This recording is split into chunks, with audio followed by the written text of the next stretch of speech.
You're telling me they shot you with a revolver in your eye? Yes. Is it a BB gun? No, it was a real gun, man. It was just a revolver. They shot you in the eye. You wouldn't be talking to me right now. It was most likely you'd be dead. Little did the detective know he was actually telling the truth. 18-year-old Ryan was being mocked by the police officer during the interrogation while he was in pain, suffering from a gunshot to the head and experiencing a serious brain bleed that could end his life at any moment. I want to go back to sleep and try to go back to bed. You're not going back to bed. On Christmas Eve 2006, two men broke into Ryan Waller's house looking for revenge. After hearing a noise at the front door, Ryan decided to investigate what was going on. A mysterious hand reached inside and shot him twice in the eye. There were two men standing outside, Larry and Richie Carver. They entered the house and shot Ryan's girlfriend Heather, killing her instantly. Neighbors heard the shots and immediately called the police. Miraculously, Ryan survived the attack and was able to talk to the police officers when they arrived. Ryan seemed confused and had no idea what just happened, given he had just been shot in the head. And instead of being taken straight to the hospital, he was taken to the police station as a suspect for interrogation. I must warn you, what you are about to see feels painful to watch, as the 18-year-old went through the longest hour of his life. Welcome to A Detective Realizes the Suspect is Dying. Ryan, look at me. Ryan. Before the interview started, while the detectives gathered evidence, Ryan was handcuffed to the desk inside the interrogation room. He squirmed in pain for half an hour, unable to scream for help. Man.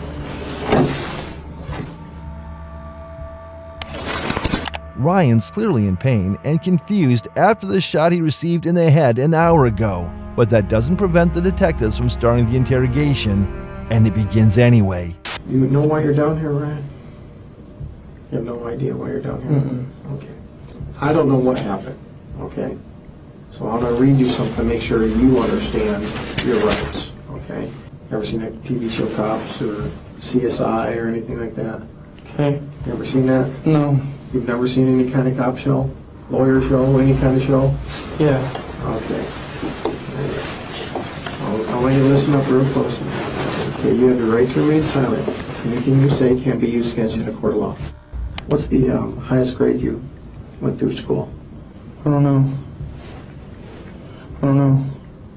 You don't know the highest grade you went through? 8th? 8th grade? Did you graduate? Yeah. Do you have a GED? I don't know. You don't know what? I don't know. I just want to go home. Oh, you're not going to go home right now. Did you graduate high school? No. And the highest you went was 8th grade?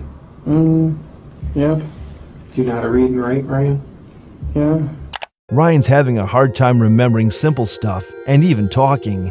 The way the detective talks implies that he knows something is wrong with Ryan. He talks in simple language, as if he was talking to a child, raising his voice slightly and slowing down. Yet even with Ryan's extreme confusion and the massive blue mark on his face, the officer keeps pushing him and continues questioning him. Do you have a girlfriend?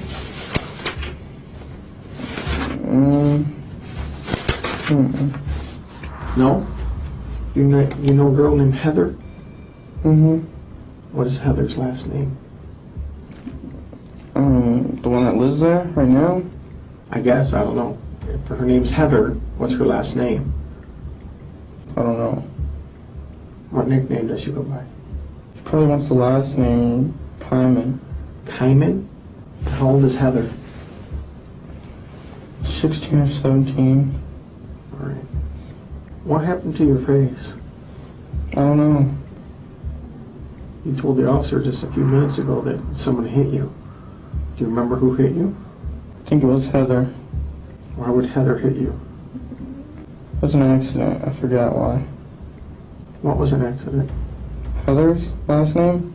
No. What was an accident? Heather hitting me. What did she hit you with? Her hand in the eye. Did you guys have an argument? Not really, no.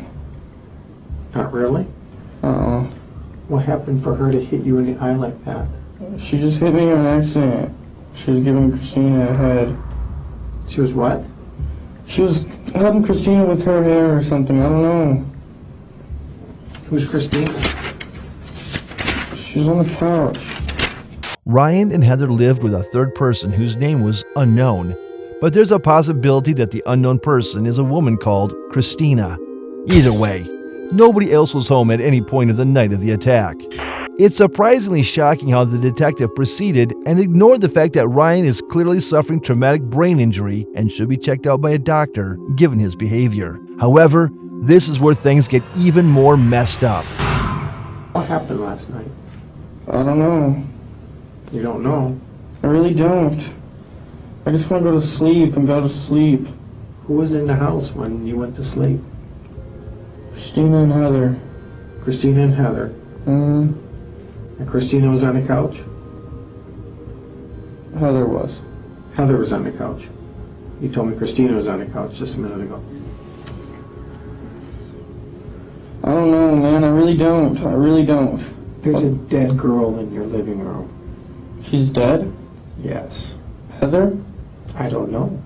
I want to know what happened in your house last night. The girl on the couch is dead?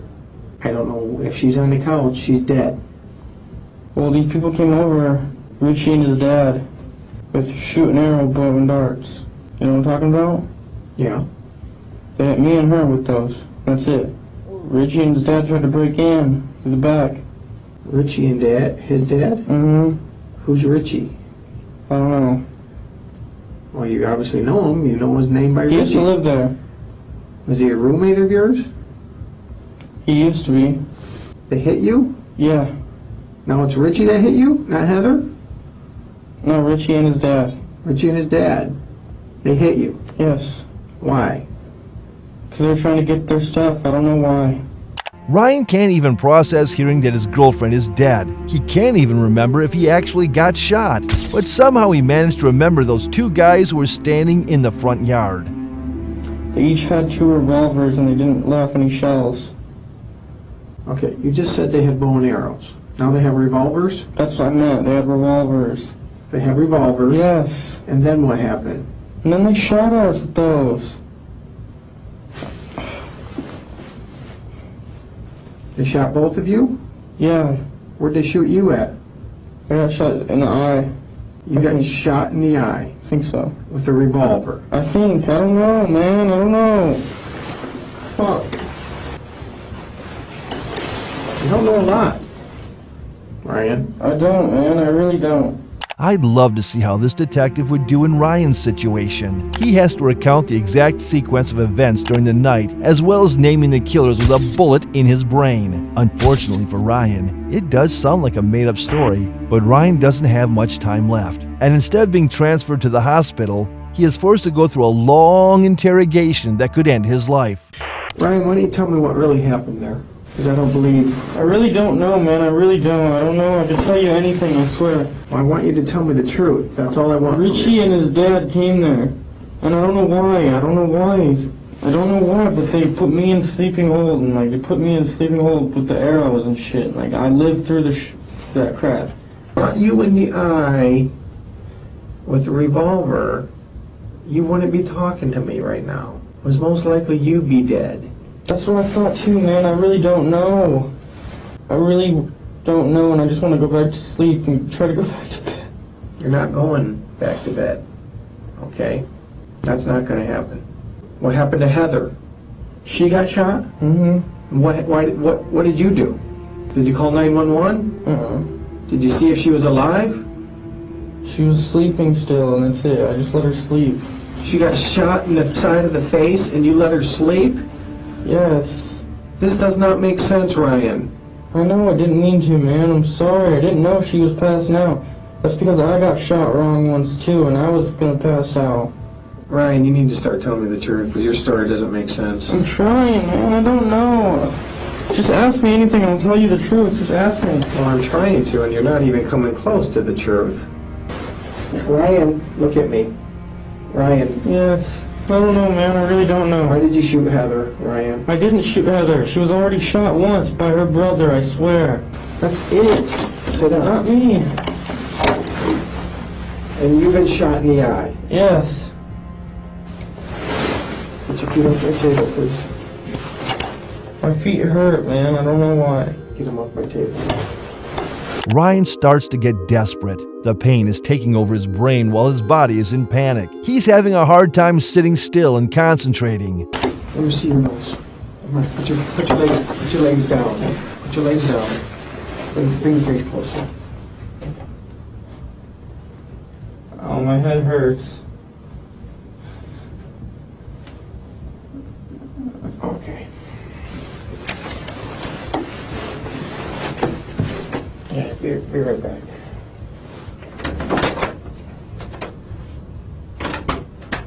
Finally, the detective considers the fact that Ryan might be in some form of physical distress. He decides to take a look at Ryan's eye and notices something really disturbing. He leaves the room immediately and asks for an ambulance and returns 10 minutes later together with the fire department to look at Ryan's injury. He's acting like he has a serious head injury, which would make sense. What's your You guys name? confirm. Ryan. Yeah, we'll take them. I don't know why. Yeah, it's we like can that. tell. Did that all? Has it been like that before, or it just happened tonight? It's been like this for like a day or so. So it happened what? The other night? I don't know. You don't know what happened. Were there guns around? I might have been shot. I don't know. Are you waiting on I don't know. It looks like it went right through, huh? Yeah, it might have. I don't know. The staff took his blood pressure, and after 1 hour of completely unnecessary and deadly interrogation, he was finally taken to the hospital. Doctors immediately discovered his critical status and confirmed he indeed had been shot in the eye. They also admitted that Ryan contracted a serious infection that could have been prevented if he received proper care in time. Unfortunately, Ryan lost part of his brain and his left eye. But worst of all, he experienced regular seizures from the day he left the hospital for over 10 years until he took his own life. Larry and Richie were both given life in prison without the possibility of parole.